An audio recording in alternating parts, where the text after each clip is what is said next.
And now, the Lowe Post. Welcome to the Lowe Post podcast, live from an undisclosed location in Los Angeles, California, where I am thrilled to be joined by one of my favorite players to watch in the NBA, having a career season so far, Marcus Smart of the Boston Celtics. How you doing? I'm good. Glad to be here. Thanks for having me. We are recording this on a Tuesday afternoon. You sprained your ankle about 24 hours ago. You're fine. You're doing okay, right? Oh, yeah. You're tough. It was a little scary, but I'm all right. It's part of the game, and, we got a great training staff here, so they're doing everything they can to make sure I'm ready. Your defensive versatility has reached a point where you have now referred to yourself as a stretch six, which really, I didn't see that coming. If you had said stretch everything, or I just stretch six is what really makes it. Well, how did you come up with this? It's funny. It was just a joke. It started with last year's team with Al and Baines. We was just joking around. I was guarding those guys, and I occasionally would guard bigs, and I just started making a joke. I'm a stretch six. Forget a stretch five. I'm a stretch six, and that's what it is. And they loved it, and it just kind of stuck with me. They tell me, one of the coaches told me today, you guys are very good at the thing where if you switch on defense and there's a little guy guarding a big guy on the post, you'll scram them out. They're like, Marcus is trying to scram out like centers. Like you just like scram. Oh, is that true? You're breaking the scheme because I'm definitely breaking the scheme. And that comes with a lot of years of preparing yourself and working and earning that. And my teammates, my coaching staff, they trust me enough to be able to do that. But it is a sight to see when you see a 6'3", 6'4" guard coming over telling a 6'6", 6'7" guy get out the paint.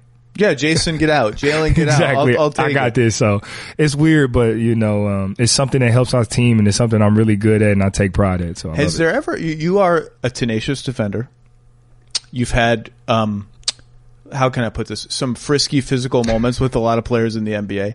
I remember I asked, of all people, Shaquille Harrison this last year. He gave me a great answer.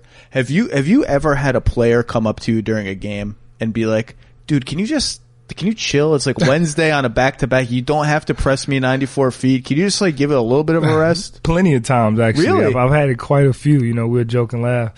They're like, you guard me tonight? And I'm like, yeah. They like, yeah, all right, here we go. Just relax. This is my off night. Like, just let me live. And, it speaks volumes as a compliment to me and the work that I've put in on that end where, guys, acknowledge and see that I am such a good defender that to the point where they don't want me to guard them anymore.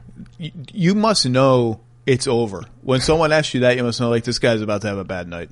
Oh, yeah. I that's part of the game. I could tell you right then and there that I'm going to win this matchup just for the simple fact that you just basically told me you're scared of me right now. And that's what I got from that, and I'm going to use it to my advantage. So you guys are, as we're recording this, you guys are, I believe, 11-2. I think you have the number 2 offense in the NBA, which I did not expect. I expect you to be decent, but number 2 in the NBA, I think behind the Wizards, which I really did not expect. Right. So I was looking at some numbers, just surface level numbers, because you know what everyone's going to want to blame everything on this year, right? Kyrie's gone, Kemba's here, chemistry's better, yada, yada, yada. Time of possession, Kyrie, Kemba, about the same. Total passes for the team, about the same. Assist rate, like percentage of baskets that come with assists, about the same. But the results are better, and like I'm watching your games, like something is clicking that wasn't clicking last year. So you're on the team. Like what's different? It's just fun for us. I think it was hard for everybody last year, including myself. I was dealing with my mom's passing, and everybody had their own little individual things that they were dealing with, that when it came to the team, it was like, oh well, I got more things very stressed about that I need to be focused on right now individually, that the team kind of got put in the back shut and it affected us. Now, everybody's just mind is free. Everybody's confident. Everybody believes more in themselves, and we're just having fun again, whatever anybody individually was working on, instead of holding it in, we're now even talking to each other about it. We couldn't do that last year. Really? Yeah. Why? Just for the simple fact, you didn't know what anybody was going through. You was afraid to talk.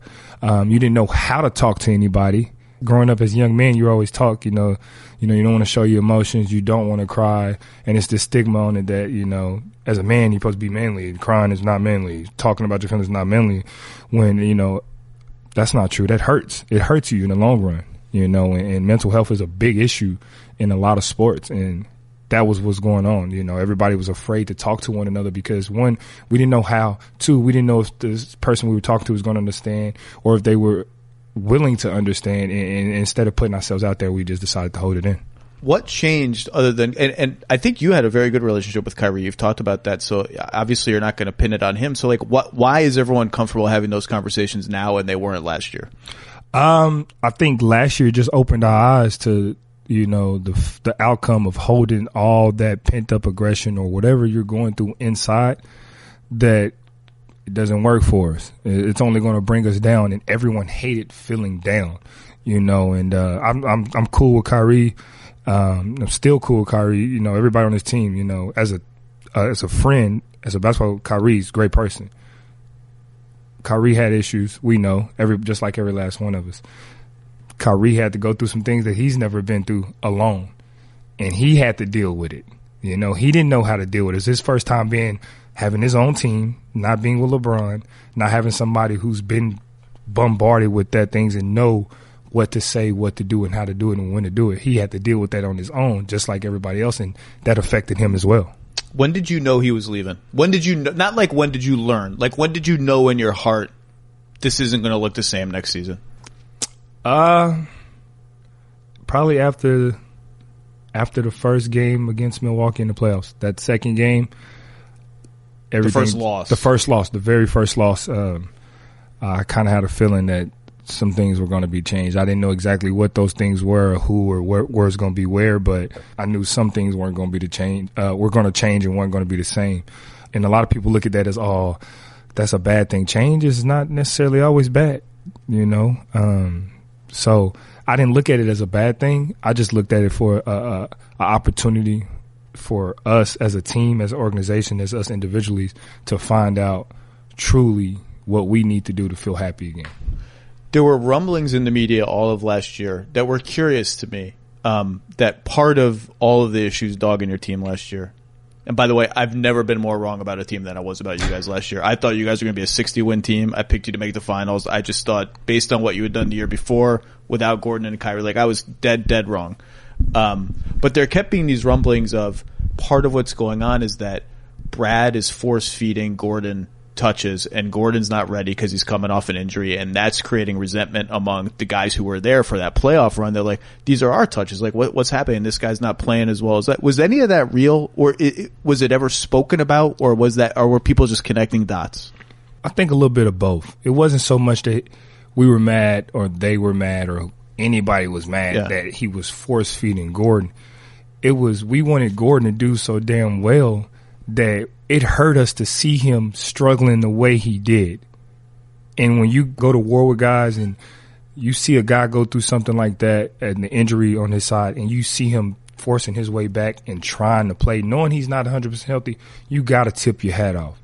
You got to. And unfortunately for us, it hurt us because, like you said, Gordon wasn't 100%, but we wanted him to do so bad that, including us, not just Brad, were Gordon, let's go. Like, come on. We were forcing him to do some things that he probably wasn't quite as confident as he is now to do. And you know, and it's all out of love. It was nothing else. It was no malice, no spite behind it. It's we really want to see him do great coming back from that injury. And we put a lot of pressure on him that he probably wasn't ready for. Can you believe he broke his hand the other, like a week and a half ago in San Antonio? No, when he actually got hurt, I seen his face, and immediately I was like, something's wrong. Really? I've been there. He went right to the locker room. I've been there. And then I talked to him. He told me he heard it pop and everything. I said, dang. I said, it's just bad. He cannot get a break. You know, he went through that catastrophic injury with his ankle, and he's playing the best basketball of his career. He's getting back into the groove, and then a hand injury comes in. It's just like, I've been there. I understand. I haven't been in the type of injury that he's had, but I've torn my oblique. I've dislocated my fingers. I've shattered my hand. So I couple times. So I could just. Was it in this hotel? No. It wasn't in this hotel. It was in LA though, right? It was in LA, but it wasn't in this hotel. So I felt for him, and we all felt for him. You know, we were finally seeing the Gordon that we knew he could be. He just bad timing again for him, and you know, but At least this time, it's nothing as serious as the ankle, and he's going to be back in, and it's his non-shooting hand. So that's another great thing. You know, mine was my shooting hand, so that was a little bit more tough for me with the thumb and everything. But his confidence is high, and like I said, we're just waiting for his arrival to come back. It was a picture frame, right? It's a picture frame. Yes, someone told me, I don't exactly know the mechanics of it. Someone told me if that glass or whatever goes in, and it's an eighth of an inch the other way, you're talking about like a really catastrophic injury. Oh yeah. Like a year away. To be honest, what the doctor told me as they're taking out this glass, I actually still have the glass somewhere saved. Do you really? Yeah. To remind me each and every day how blessed I am to still be playing. The doctor actually told me, like you said, an eighth of an inch away, I probably might not be playing basketball again for the rest of my life. The rest of your life? Yeah, they said it would have tore everything in my hand. Holy smokes! It was a pretty thick amount of glass that came out my hand. I couldn't believe it once I'm looking at them open up my hand and taking out glass. And I actually still have pieces of glass stuck in my hand now that they said will probably be more of a threat of them trying to go and getting it than just letting it be in my hand. You just got glass everywhere. Yeah, be careful. Exactly. What actually makes a better toothbrush? Industrial strength power, claims of miraculous, trendy ingredients, multiple modes? If you ask your dentist, they'll tell you it's less about the brush and more about how you use it. That's why Quip was created by dentists and product designers to focus on what actually matters for your oral health. Healthier habits. Quip's sensitive vibrations with a built-in timer guide gentle brushing for the dentist recommended 2 minutes with 30-second pulses, ensuring an even clean so you don't over-clean one side and under-clean the other side of your mouth. Quip automatically delivers brush heads to you every 3 months so all the bristles are clean and right on schedule. The sleek, intuitive design is simple to use. Comes with a travel cap that doubles as a mirror mount. Hey, that's handy. Thoughtful features make brushing something you actually want to do every day. Good habits matter to live a healthier life, so help form fresh oral health habits with Quip. Quip starts at just $25, way lower than you would think for a high-end electric toothbrush, and you get your first refill pack free at getquip.com/low. My last name, the name of this podcast. It's a simple way to support our show and start brushing better. getquip.com/low, and you get your first refill free. Go right now, getquip.com/low. I said before the season, so I have the receipts, as the kids say. I've said before the season, I think Boston needs to find a way to start Marcus Smart because he's maybe the best passer on the team. Doesn't need the ball maybe as much as some other guys. And every lineup, you just need a dude who's going to run around and defend everybody and make crazy plays and all that. And then injuries to Jalen and then Gordon, you've started a lot of games. And it looks good. But I don't know. Jalen just got a big extension. Gordon is Gordon. Jason is Jason. Everyone's really good. I don't know how you do it, but do you care? Do you want to start? I mean, I'd be lying if I said I didn't. I think every person would love to start, you know, especially when you come from being the starter and the star on your prestige teams growing up. Of course you want to start, but for me, it's not so much about starting. It's about winning. If me and the starting lineup is going to help us win, then yeah, I want to be there. If me coming off the bench to help us win, then of course I want to do it to help us win. But I'd be lying if I said I didn't want to start. What do you remember when you think of Game 7 against Cleveland, 2018, the year you're not supposed to be there? The year you guys almost lose to the Bucks in the first round when you missed the first 4 games of the series. You miss how many threes? Just a lot of threes. The whole team missed a lot of threes. And you almost won the game anyway. What's the flashbulb memory of like the either in that game or the locker room after that game? What are you always going to remember?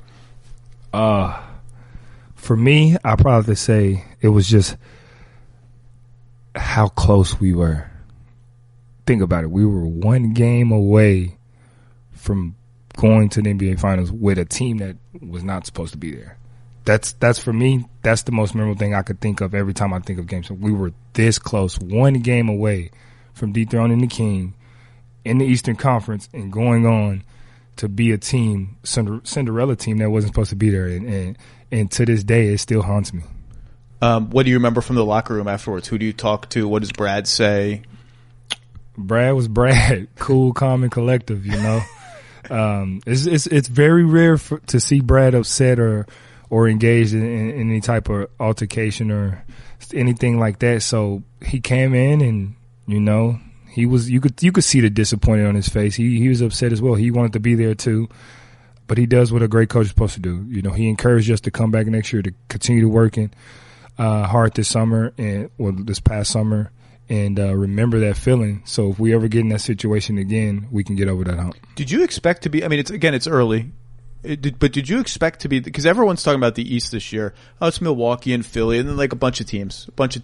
Did you hear that? And did you expect to start off this to be like, no, we're not one of the other teams. We're in the other group. Oh, definitely. We heard it, especially me, Kimba, Jason, and Jalen. We talked about it at the USA, and you know, our talks was, you know, we're just gonna stay quiet. We're gonna let everybody else do the talking for us.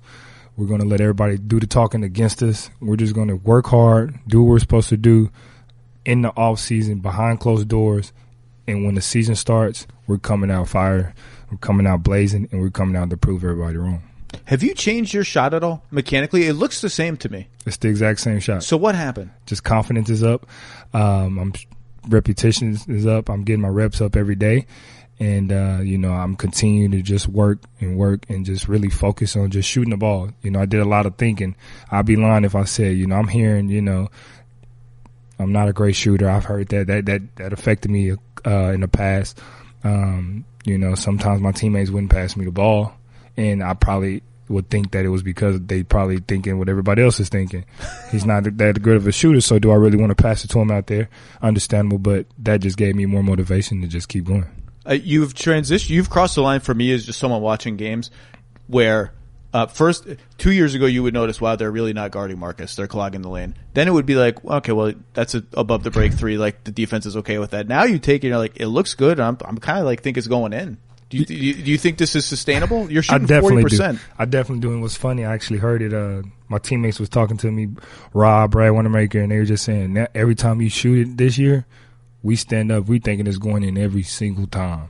And, you know, that feels good for me. You know, it's a testament to me putting in the work and to really show. Now I'm running down on fast breaks, and they're telling, come get a screen for me so I can shoot the three. There you go. So, you know, that's a great feeling. And I think I can sustain it. I believe in myself, and I think I've been showing it each year that I bet on myself, and it's tend to work out every single time.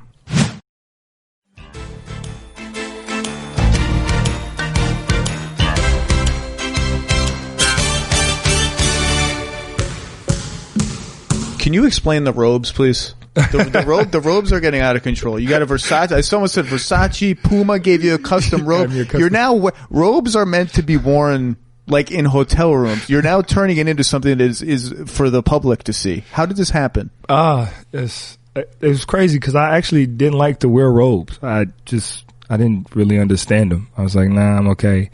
And didn't understand. I didn't understand. I'm like, yeah, it's the purpose, but. The more and more I would wear a robe, and I just kind of it was actually me being lazy. One day I put a robe on and forgot that I had it on, decided I'm going to just go to the gym like this, and I'm going to just walk outside. Like, it is what it is. I don't care. I'm going to the gym. It's not like I'm going, and then people start catching on. They start liking it, and they kept telling me to wear it every day, and then wear the robe to the game. You should wear this to the game. Then I wore my first robe to the game. Everybody loved it. And now everybody just, when they see me, they think robe. I think it's a thing now. It is. I'm actually getting the training staff. We're going to get robes. I'm getting all those customized Puma robes for us. So when we're doing treatment, we got a little theme with the robes. That's nice. Yeah, That's nice. It rang a bell. It didn't ring a bell for me, but when I was talking to someone in the Boston front office who said, you know, give me some funny Marcus Smart thing. This, and we were doing intel on Marcus in college. One of the things that kept coming back from his friends and his coach was like, great guy, great player, tough as all hell, defends, blah, blah, blah. An absolute slob off the court. Slob. Like clothes everywhere, pig pen style. Is that still true? No, it's not even true back then. They just like to say that because I'm a big prankster. I've heard this. That's true. I love to play pranks, and it's kind of like if you start a prank war or you joke with me, it's kind of the wrong thing to do because I'm going to make sure I get the laugh last. So a lot of the time it's me leaving stuff like trash or clothes around in their area to let them know. that, I mean business. And like I said, I'm the king prankster. So what's the best prank? What's the best prank in your Celtics tenure? The best prank in my Celtics tenure. Ooh.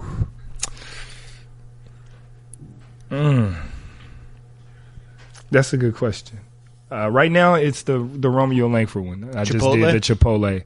That's probably the best one I have with the Celtics right now. Describe for people who don't know what that is. Romeo Langford. Poor rookie. Just trying to make his way in the world, Listen, I went through it. I had to do it. It's nothing. It's fun and games. But he came to Chipotle just expecting to get a simple Chipotle burrito, tacos, Chipotle bowl, or whatever he gets. And, they tell him, hey, we have an order here, $4,600 worth of burritos. $4,600. $4,600 worth of burritos, tacos. Oh yeah, and by the way, Marcus Smart called it in. Do you know who? They were like, do you know who Marcus Smart is? He was like, yeah, that's my teammate. That's something he would do. And they was like, yeah, so you have to pay for it. He said you would pay for it. And he was just like, I mean, I don't even have any money. But yeah, he actually thought about running out. And so I'm watching everything in the back, and he asked for a manager, and I'm the one that comes out. And, you could definitely see a big relief was off his shoulder once he found out it was a prank. Do you ever feel like ticketing websites make getting to the event difficult on purpose? With millions of live event tickets and a price match guarantee, SeatGeek proves there is a better way. You can search for sports, music, comedy, Broadway, whatever. It's got the tickets you're looking for all in one place. Your days of scouring 20 sites on the secondary market are over. SeatGeek pulls together millions of tickets from all over the web, and it rates each deal on a scale of 1 to 10. Displays them on a handy-dandy interactive seat map, breaks down all the details. Green dots mean good deals, red dots maybe not quite as good. Super easy to use. Every purchase is fully guaranteed, so you can shop for tickets with confidence. That seems important. I have the SeatGeek app on my phone. It's by far the fastest and easiest way to buy tickets. I've used it for sporting events, Broadway shows, even Hamilton, whatever you could think of. SeatGeek will even give you $10 off your first purchase. Hooray! All you need to do is use our promo code. Download the SeatGeek app today and use promo code Lowe. That's my last name, the name of this podcast. Bam! $10 off your first purchase. That's promo code Lowe, Lowe, $10 off your first purchase. Have you talked to James Harden ever since the infamous double offensive foul game in Boston 2 seasons ago now, I think? One of the great all-time Marcus Smart moments. Every time I see him, me and James are cool. We dap each other up. And, he tells me, how good of a defensive player I am. So to hear that, to get the respect from a guy like him, who's on every given night, every given night, it's hard to guard him. My God, forget it. It's almost impossible. And when you ask players who's the toughest guy to guard, he's essentially the only answer now. Yeah, it's so tough. He does a really good job of throwing his body and drawing contact, getting to the line. He does a good job of keeping the defense off balance and getting to where he wants to go. So, but yeah, there's no hard feelings. It's just two competitors going at it. I respect him, he respects me, and when we match up, it's always fun. And he knows just as much as I know that it's going to be a battle every night. Did you flop a little bit? No. If you watch it, I actually didn't. I was thinking about flopping. Okay. And that's the key. I was thinking about flopping. And, James just full out pushed me, and anybody who sees that game and goes, I flopped. And then obviously we know exactly what you watch in games. Obviously you don't know basketball because anytime anybody fully extends their arm into your chest, I think you're going to go down too, especially when all your momentum is going back and he's pushing towards you. And then to do it again right in front of the official, the second time with two hands, once again my momentum's going back and he's following me and he pushes me. But I didn't need to flop. It was the right call. I'm just glad he didn't flop on me to get the call for offensive. Do you think Joel Embiid flopped when you shoved him? Definitely flopped. You think he did? Because you went at him. I'm not sure he did. Definitely flopped. Have you talked to him since then? Yeah, he knows it. He knows it. Like I said, we're cool. Me and Joel are cool as well. I don't want you to be cool. I want it to be old school Philly, Boston. When we step on the court, it is. Okay. But off the court, we're cool. But on the court, he knows the friendly me. That's with anybody. Anytime I got friends, even on the Celtics, when we go to practice, it's cool. We're friends. We're hanging. But as soon as it's time to play, I'm not your friend. I don't want to laugh with you. I'm not trying to talk to you. I'm trying to kill you. Like, do you go bench starters in practice right now? Sometimes we do, and we mix up the teams and we just try different lineups to see, and sometimes Brad is a creative guy. When the starters, he feel like the starters aren't doing what we're supposed to be doing, he'll switch up the teams and put certain guys with certain guys to see how they react and see how they'll play with certain guys. But it don't matter who's on my team, who's against me. It's always going to be a battle when we step on the court. When Joel went at you, he went at you. And you, not only did you not step back, you stepped forward. And, Joel is giant. And, you didn't care. You were ready. Always ready. I'm the youngest of 4 boys. So I've been up against bigger guys. And, so for me, that means nothing. My thing is, especially if we get in a fight or whatever, we get into altercation, you have to, if I lose, you have to see me every day until I win. Do you want to guard Kyrie when you guys play Brooklyn? Definitely. Have you talked to him about it? No, I haven't. Any texts? Nah, we text, but I haven't talked to him about guarding him. I think he kind of already knows. I think he's preparing for that and trying to get ready to see what he's going to have to do to keep it going against me. You got to restricted free agency 2 summers ago, re-signed with the Celtics. A couple people told me, Marcus actually, of all our players, I think appreciates the history of the Celtics, what it means to be a Celtic. I think it actually might have been your agent told me this, wanted to be a Celtic. Was it tough to go into free agency, and has it been tough to watch them extend Jalen? They didn't extend you. Is that change anything for you? No, it doesn't change anything. I mean, it's tough. You definitely see, especially when you value yourself highly in a certain way, and obviously at the time. They didn't think you were that valuable or what you thought you were in the market, which is understandable. Get it as business. And I think sometimes we get too personal with the business side instead of just let business be business. But like I said, it is what it is. It doesn't change anything. I still want to be a Celtic. I'm happy to be a Celtic. I'm glad I'm here. I'm glad I chose to be here. And, I'm just going to continue to keep doing and make sure that when I'm up for my next contract, it's time to get what I think I deserve. Speaking of business, you've seen this now floating around the league, and it got most loudly publicized when Anthony Davis's father went on TV and said, well, you saw how they did Isaiah Thomas. Anthony will never go there. And it's funny to see teams like Houston. This is happened to Houston, too. You make a lot of smart trades, and everyone's like, wow, this is a really smart team. They made Danny Ainge is an amazing GM. And then it starts to shift the other way, where it's like, well, do they just view players as assets? Do they care about players? Have you heard that from your peers around the league? Have they asked you questions about that? And do you find yourself defending the organization, or is it not something that players talk about? We talk about it. It's kind of hard not to. Everybody talks about it. You just trying to get the most information and learn more about what you're talking about, what you're doing, and just really, expand your knowledge on the things. But like I said, it's business. You can't mix business with personal, and too much we do that too much in sports, and because think about it, you come from high school, you go 4 years, you play with probably the same group of guys all 4 years, you play summer ball with the same group of guys up until you probably can't play summer ball, then you go to college and you play with those guys for a couple years, then you get here, and within 1 year that team that you were playing with might not be the same team you play with next year. Not even close. But 9 new guys. So coming in as a rookie and early, you still used to the college and high school system where 4 years, 2 or 3 years, I'm playing with these guys for a long time, that you confused and you don't really understand what's going on. And then that's when the personal side kicks into your business side. And that's when you get a lot of problems, and it's kind of hard to differentiate the two. But once you can do that, it's easy. You keep your personal side personal, you keep your business. But once you start mixing the two, that's when you start getting into some shaky waters.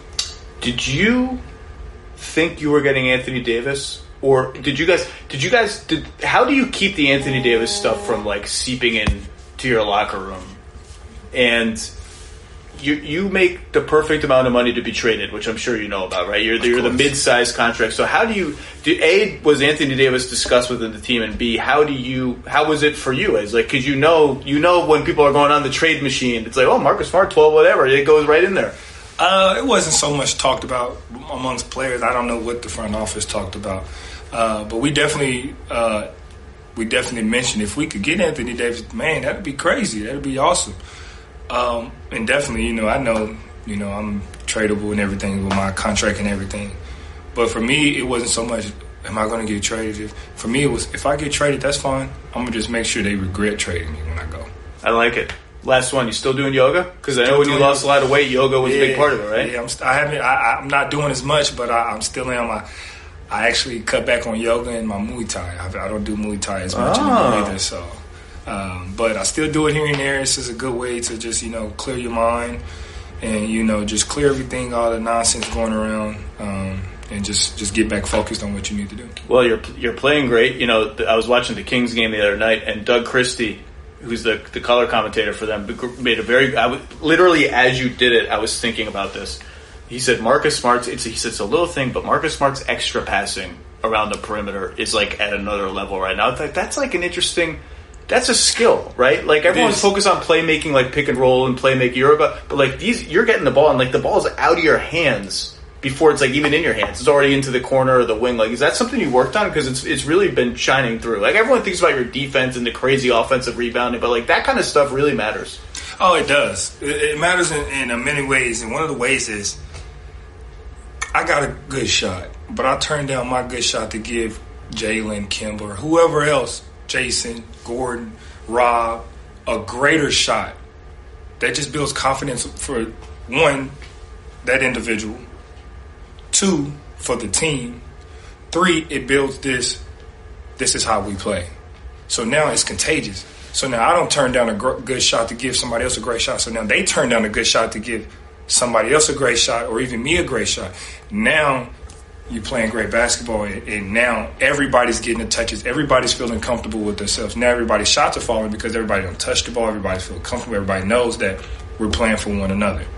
And that's just how it goes. You want to win Defensive Player of the Year? I would love to win. Can a guard win Defensive Player of the Year? Gary I guess you're a stretch 6. A stretch 6 can win. Gary Payton did it. That's right. Gary Payton did it. And, I wanted, and he's one of the greatest defensive players that I think to ever walk the surface and play this game. He made it known for guards to be able to have that stigma as a defensive player and win Defensive Player of the Year. I don't think there's been another guard since him to win it. And I would love to be a guard to win it. I feel like it's wide open this year. People want to give it to Anthony Davis. Like we even talked about on the jump yesterday. Is Anthony Davis the front runner? Because he kind of said it. He's spoken into existence like LeVar.